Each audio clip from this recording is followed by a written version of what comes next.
Nos encontramos en el domingo 18 después de Pentecostés. La epístola para hoy es tomada de la primera carta de San Pablo a los Corintios. Hermanos, gracias doy siempre a mi Dios por la gracia que se os ha dado en Jesucristo. De todo estáis ricos a causa de Él en toda palabra y en toda ciencia, por haber establecido firmemente en vosotros el testimonio de Cristo. De manera que nada os falta en ninguna gracia, ya que esperáis la manifestación de nuestro Señor Jesucristo. Él os confirmará hasta el fin, para que seáis irreprensibles en el día del advenimiento de nuestro Señor Jesucristo. Hasta aquí la epístola, nos ponemos de pie para el Evangelio, por favor. Continuación del Santo Evangelio según San Mateo. En aquel tiempo, entrando Jesús en una barca, pasó a la otra orilla y fue a su ciudad. Y he aquí que le presentaron a un paralítico postrado en su camilla. Y viendo Jesús la fe de todos ellos, dijo al paralítico: Hijo, ten confianza, perdonados te son tus pecados. Luego algunos de los escribas se dijeron interiormente: Este hombre blasfema. Mas conociendo Jesús sus pensamientos, les replicó: ¿Por qué piensan mal en sus corazones? ¿Qué es más fácil decir: perdonados te son tus pecados, o bien decir: levántate y anda? Pues para que sepan que el Hijo del Hombre tiene poder en la tierra de perdonar los pecados, dijo entonces al paralítico: levántate, toma tu lecho y vete a tu casa. Y se levantó y se fue a su casa. Al ver esto, las gentes temieron y alabaron a Dios, que daba tal poder a los hombres. En el nombre del Padre, y del Hijo, y del Espíritu Santo. Amén. Sean tan amables de sentarse, por favor. El paralítico de este Evangelio representa a las almas que tienen una parálisis espiritual. Sin embargo, la parálisis espiritual reviste muchos aspectos. El día de hoy vamos a, ayudar con algunas reflexiones, por supuesto siempre contando con la gracia de Dios y la intercesión de la Santísima Virgen María, para que si alguno de nosotros que estamos presentes tenemos este tipo de parálisis espiritual a la que nos vamos a referir, sea curada y mejoremos, los corrijamos con las reflexiones que vamos a hablar el día de hoy. Porque la parálisis espiritual puede ser en general, para todo lo que tenga que ver con lo espiritual, o puede ser solamente algunos aspectos. Y así hay, por ejemplo, personas que no faltan a misa ningún domingo, pero de igual manera ningún domingo los vemos confesarse, ni tampoco comulgar. Entonces parece una parálisis para la confesión y la comunión. Otros, lamentablemente, esta parálisis espiritual se refleja en el tema de no venir a la Santa Misa o estar en ella de una manera irreverente, quizás hasta con pereza, omitiendo algunas ceremonias que se deben realizar durante la Santa Misa, como el permanecer de rodillas, como el lugar que se ocupa dentro del templo, etc. Esa es otra forma como de parálisis espiritual también, como no valorar la Santa Misa. Entonces, a esa parálisis espiritual que tiene que ver con la Santa Misa, nos vamos a referir el día de hoy, tratando con la gracia de Dios, repito, y la ayuda de la Santísima Virgen María, nuestra Madre, de la que nos confesamos esclavos. Le queremos pedir que nos ayude con estas reflexiones para que valoremos más la Santa Misa, y la valoremos empezando el día de hoy por reflexionar el tema de lo que hace la Iglesia para preparar un templo material, para preparar unas cuantas paredes, un edificio que en sí mismo no tiene gran importancia, porque no es muy diferente a otros edificios, quizás hasta más bonitos, de los que puede haber en el mundo civil. Sin embargo, lo que le hace especial a una iglesia, pues es que en ella se celebra la Santa Misa, y esa iglesia, para que se pueda usar, o ese lugar, ese templo material, para que se pueda usar para la celebración de la Santa Misa, puede ser simplemente bendecido, como es el caso de la capilla en la que nos encontramos, pero lo ideal es que el templo tenga las características necesarias que pide la liturgia católica para que el templo sea no solamente bendecido, sino más bien consagrado. Y de eso es de lo que vamos a hablar, de lo que es un templo consagrado a Dios para la celebración de la Santa Misa. De entrada, aclaramos que la ceremonia de consagración de un templo es muy larga. Imagínense si la ceremonia es tan larga que dura aproximadamente 3 horas, ya hablando de la ceremonia como tal, porque un día antes, desde un día antes comienza, digamos, el ceremonial con algunas ceremonias, valga la redundancia, que son preparatorias, son como preparación para el mero momento de la consagración como tal. Pero pongamos 3 horas. ¿Se imaginan ustedes si la ceremonia realizada, llevada a cabo, dura ese tiempo? ¿Cuánto nos tomaría en un sermón explicar cada ceremonia de las que allí se celebran? Es imposible. No se puede hacer en un sermón. Por esta razón, solamente vamos a escoger algunos elementos que se practican, que se encuentran en la ceremonia de la consagración de un templo, para partiendo de ahí sacar nosotros algunas enseñanzas, algunas reflexiones que nos ayuden a valorar cada vez más la Santa Misa. Y que si usted, yo, cualquiera de los aquí presentes, tenemos algo de esa parálisis espiritual en la que no valoramos suficiente la Santa Misa, no la atendemos como debe de ser, con la devoción y demás, pues con estas reflexiones Dios nos ayude a que nos corrijamos de estas cuestiones, de estas faltas, de estos defectos y quizás hasta de estos pecados.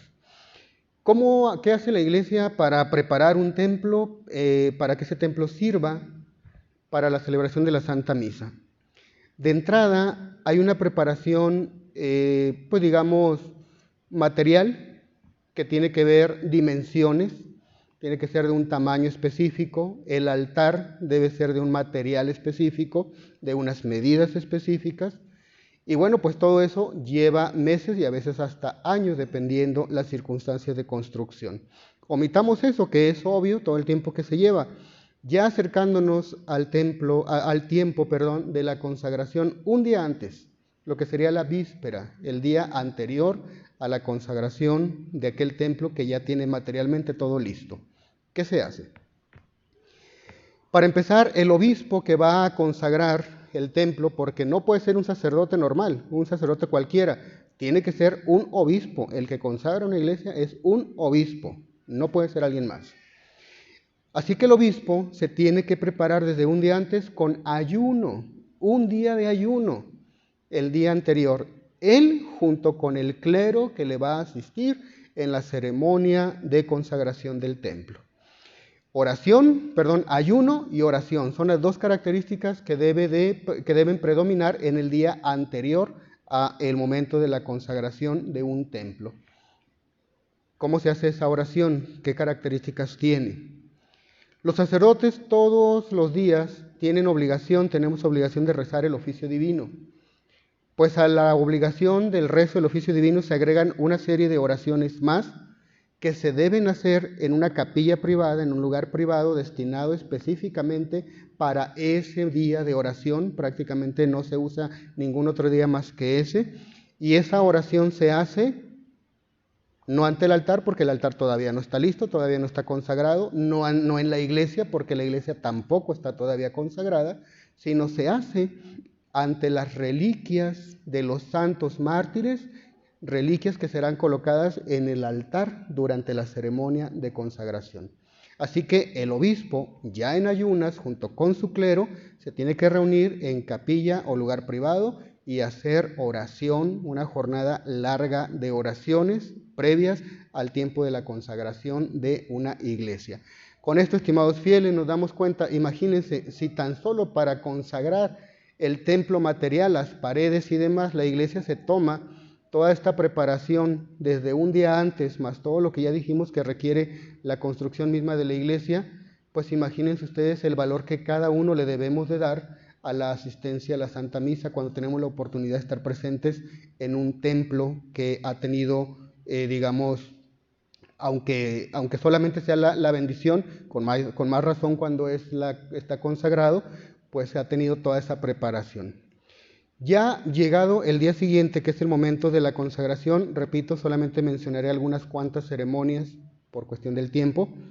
El obispo comienza con una procesión acompañado del clero, de los demás sacerdotes que le acompañen, quizás algunos seminaristas y el pueblo, y comienza una procesión que tiene esta característica: se rodea por afuera del templo, de la iglesia que todavía no está consagrada, que se va a consagrar en ese momento. Se hace una procesión en la que hay 3 veces un círculo o rodear el templo, 3 veces. ¿Por qué 3 veces? En honor a la Santísima Trinidad. ¿Y por qué es en círculo? Pues recuerden ustedes que el círculo, como figura geométrica, se dice que no tiene un principio y no tiene un fin, no se sabe dónde empieza, no se sabe dónde termina.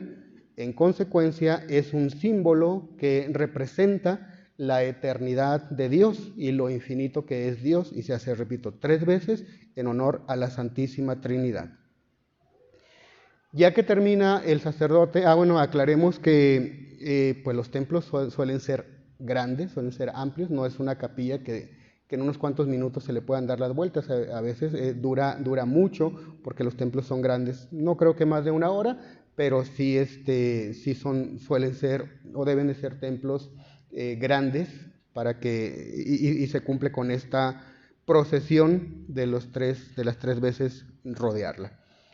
Ya que se cumple con esto, el obispo toma su báculo, que de por sí ya lo trae durante la procesión, pero ahora con él va a tocar la puerta principal de la iglesia para que las puertas se abran por primera vez para recibir al obispo, quien celebrará la Santa Misa en ese templo, obviamente por primera vez.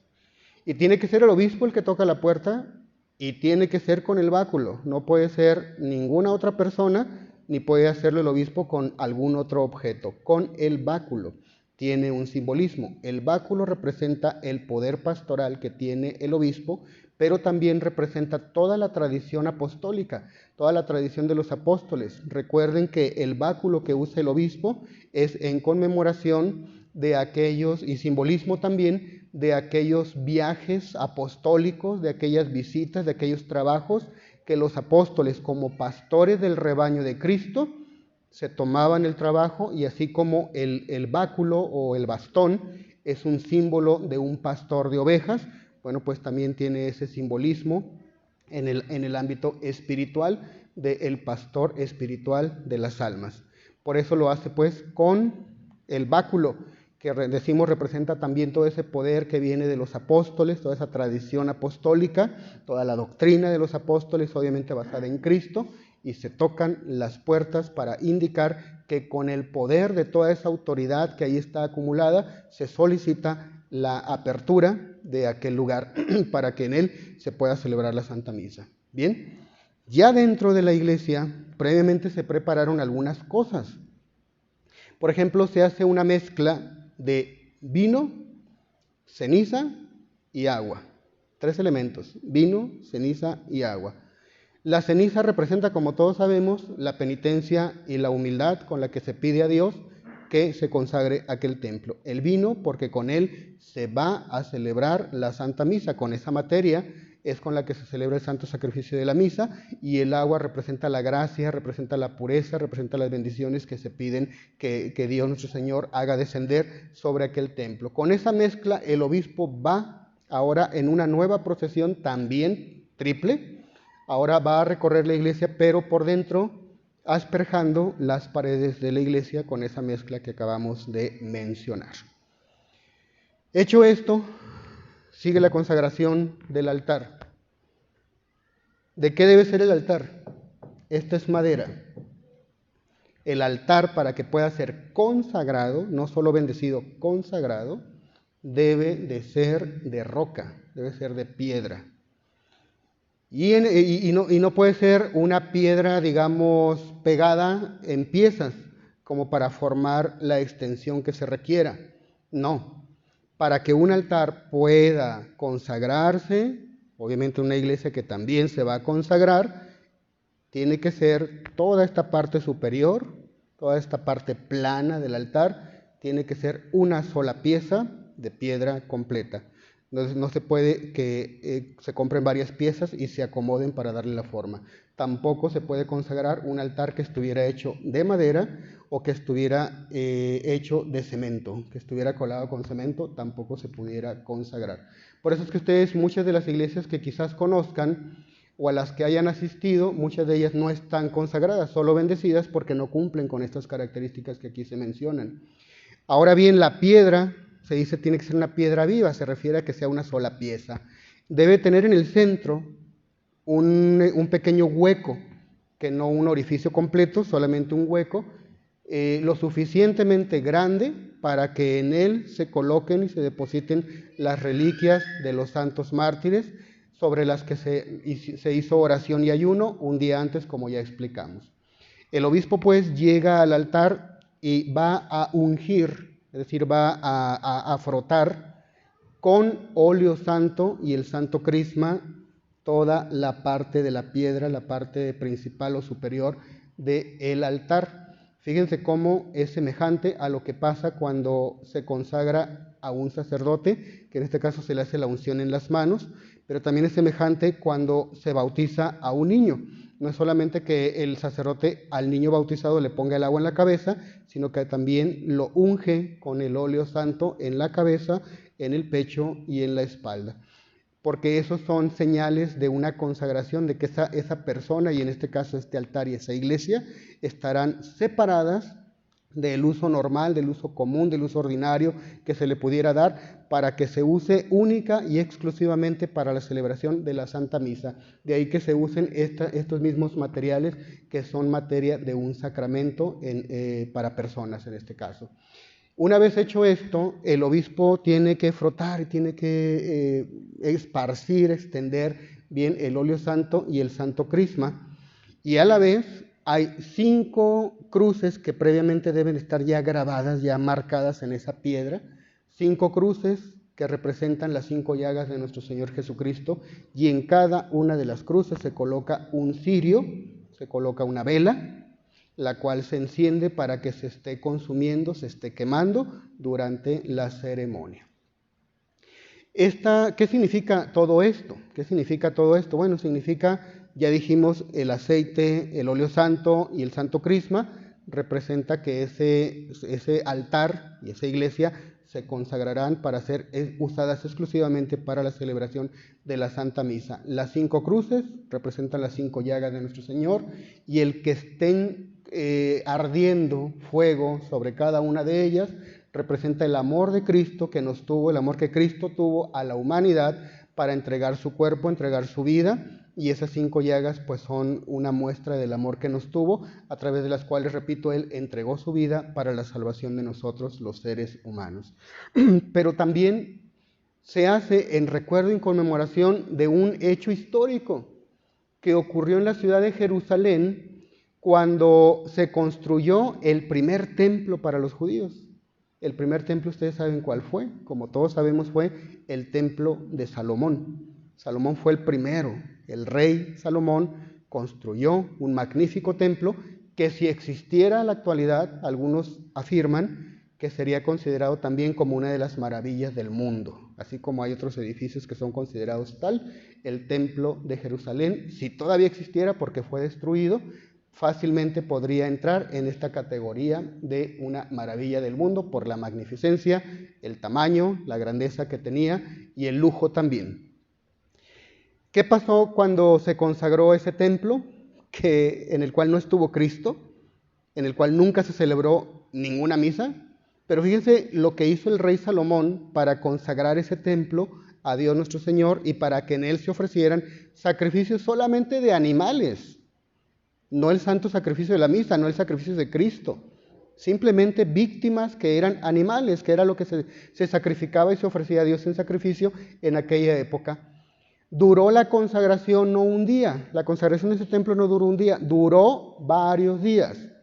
Y en esas ceremonias que se realizaban, se presentaron miles no 10, no 20, no centenas, sino miles de sacrificios, miles de víctimas, de animalitos que eran llevados al templo para ser sacrificados en honor a Dios, para suplicar de parte de Dios, suplicar humildemente de parte de Dios que se dignara bendecir ese templo que le había construido con mucho trabajo el rey Salomón y todo el pueblo de Israel.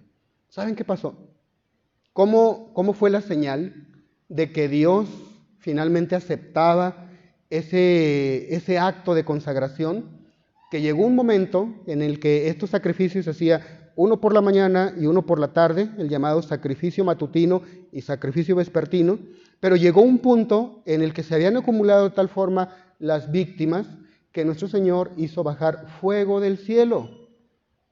Ya el fuego se estaba extinguiendo en ese momento y nuestro Señor, a la vista de todos los que estaban allí presentes, hizo bajar fuego del cielo para que consumiera aquellas víctimas que ellos de buena gana le estaban ofreciendo a Dios nuestro Señor.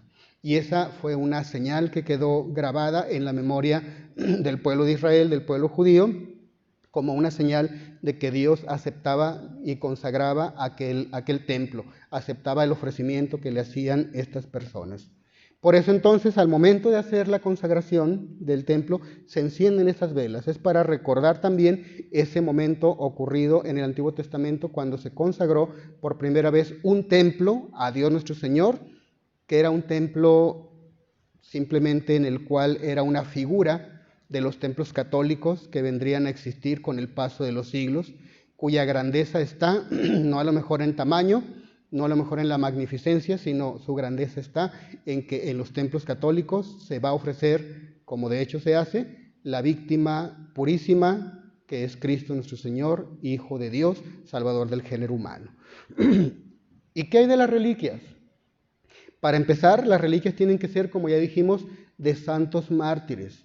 Si usted es muy devoto de San Francisco, si usted es muy devoto de San Juan Bosco, de San Ignacio de Loyola, cualquier otro santo, y tuviera oportunidad de conseguir alguna reliquia de ese santo de su devoción, y por la misma devoción usted dijera: Padre, yo quiero donar estas reliquias para que sean colocadas en el altar donde se celebra la Santa Misa, le diría el sacerdote: lo siento, no puedo recibirle esas reliquias porque esos santos no son mártires. Tienen que ser mártires para que sean utilizados, para que se puedan colocar en los altares donde se va a celebrar la Santa Misa. Si ya se tuviera una reliquia de mártir, adelante, ya se pueden agregar de algún otro santo, pero no pueden faltar las reliquias de mártires. ¿Por qué? Porque, como todos seguramente recordarán, en los tiempos primeros de los primeros siglos de la Iglesia, las persecuciones tremendas que hubo, los católicos tenían que refugiarse en lugares secretos para que no los descubrieran. Y en esos lugares celebrar la Santa Misa. ¿Qué lugares secretos se encontraron aptos para que no los encontraran? Lo que hoy diríamos son como una especie de criptas, lo que hoy diríamos o llamaríamos también con los panteones de aquella época, es decir, lugares como subterráneos en los cuales se sepultaba a las personas, pero eran lugares amplios, eran cámaras más o menos grandes o pequeñas dependiendo, y ahí se iban acomodando los cuerpos de los difuntos. Eso se conoce como las catacumbas. Así que se tenían que esconder en las catacumbas de manera subterránea y pasaban ahí el tiempo en oración, pero la oración más maravillosa, la oración más importante es la Santa Misa, así que celebraban la Santa Misa ahí adentro, en las catacumbas. Pero como ustedes comprenderán, ni modo de que en ese momento pues hay que salir, estamos en tiempo de persecución, vigilándonos, ni modo de salir a traer una mesa, llamaría mucho la atención. ¿Qué se hacía? Se usaban los sepulcros de los mártires, que estaban hechos de piedra o cubiertos de piedra, y ahí se celebraba la Santa Misa, algún sacerdote, y el pueblo estaba acompañándole durante la ceremonia de la Santa Misa dentro de las catacumbas. Cuando terminó la persecución y ya no fue necesario eso, se quedó la costumbre y después se convirtió en una norma de usar o seguir utilizando las reliquias de los mártires como parte esencial, parte importante en los altares para la celebración de la Santa Misa, porque con eso se significa, se simboliza que el sacrificio de Cristo que se ofrece en la Santa Misa, a ese también se unen los sacrificios y los méritos de los mártires cristianos, de los mártires católicos que dieron su vida por la fe de nuestro Señor. Con esto nos daremos cuenta, estimados fieles, la gravedad de, por ejemplo, en el modernismo. En el modernismo ya no usan altares, usan una mesa, ya no usan reliquias tampoco, entonces están desconectados teológicamente e incluso históricamente de lo que es ese importante simbolismo y tradición de unir a Cristo con los méritos de los mártires, con los méritos de Cristo nuestro Señor y celebrar sobre ellas la Santa Misa.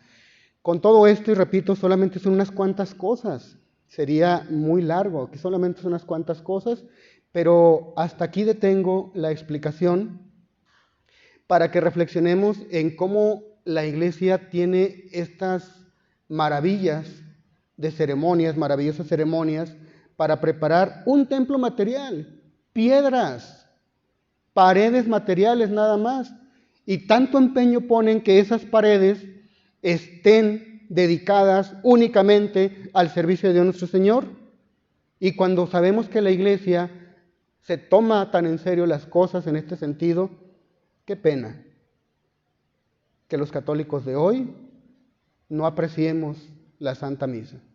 Qué pena que los católicos de hoy estemos con irreverencia dentro de los templos.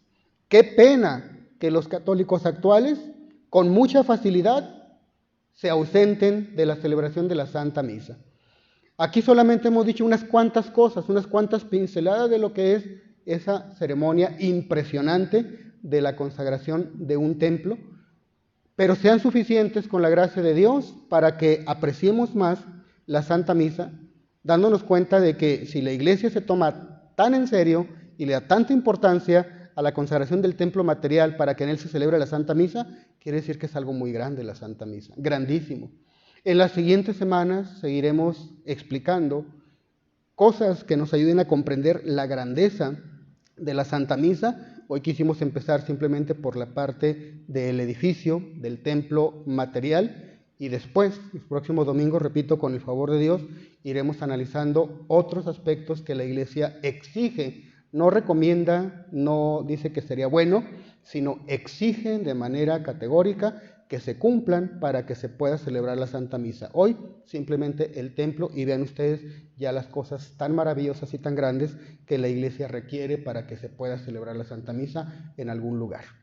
Con esto, fieles católicos, quiera Dios y nuestra Madre del Cielo ayudarnos a que comprendamos mejor el valor y la importancia de la Santa Misa y asistamos a ella cada vez con más devoción. Y cuando estemos en un templo, cuando estemos en una iglesia católica en la cual se celebra la Santa Misa, recordemos al menos parte de estas maravillas que hace nuestro Señor para consagrar un templo, que hace la Iglesia para consagrar un templo, y nos mantengamos nosotros presentes con mucha devoción, con mucha atención y con mucho amor a Dios nuestro Señor, porque en ese lugar, en esa capilla, en esa iglesia, en ese templo, se está celebrando el santo sacrificio de la misa, que en ese sentido supera la grandeza del templo de Salomón y cualquier otra cosa, porque en ningún otro lugar más que en las iglesias y en los templos católicos, donde se celebra la Santa Misa verdadera, está presente nuestro Señor Jesucristo, y eso es lo que hace grande a la iglesia, es lo que hace grande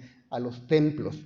Y la Iglesia, repito, se toma muy en serio con la preparación de todas estas cosas que aquí hemos explicado. Ahora tú, ahora usted, ahora cada uno de nosotros, tomémonos muy en serio cuando se trata de venir a la Santa Misa.